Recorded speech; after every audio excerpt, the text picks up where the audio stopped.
રહ્યા છો Gujarat bulletin news. હવે જોઈએ અગત્યના સમાચાર। નાયબ પોલીસ અધિક્ષક તથા એસડીએમની હાજરીમાં 4 પોલીસ મથકો દ્વારા પકડાયેલા પ્રોહિબિશનના જથ્થાનો નાશ કરવામાં આવ્યો। સુરેન્દ્રનગર જિલ્લાના પાટડી, દસાડા, ઝીંઝુવાડા અને બજાણા સહિત પોલીસ મથકો દ્વારા વર્ષ 2025માં ગેરકાયદેસર રીતે પ્રોહિબિશનનો જથ્થો પકડી પાડ્યો હતો, જેનો નાશ કરવાની કામગીરી આજરોજ નાયબ પોલીસ અધિક્ષક જેડી પુરોહિત, ડેપ્યુટી કલેક્ટર તથા નશાબંધી શાખાના અધિકાર તથા પોલીસ મથકોના પોલીસ અધિકારીગણની હાજરીમાં આજરોજ આ ગેરકાયદેસર પકડાયેલ પ્રોહિબિશનની કુલ 24,190 બોટલ, જેની કિંમત ₹1,12,000 1,12,85,849ના જથ્થાનો સરકારી ખરાબાની જગ્યા પર સંપૂર્ણ નાશ કરવામાં આવ્યો હતો।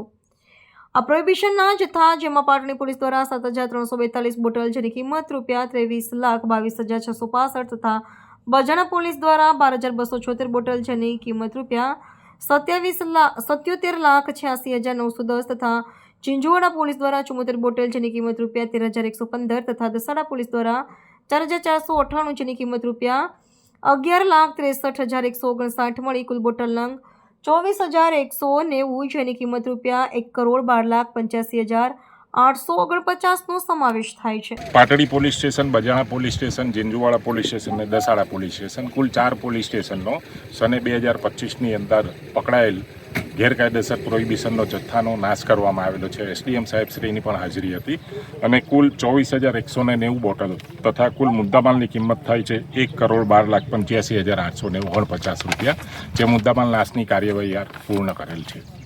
ઓકે।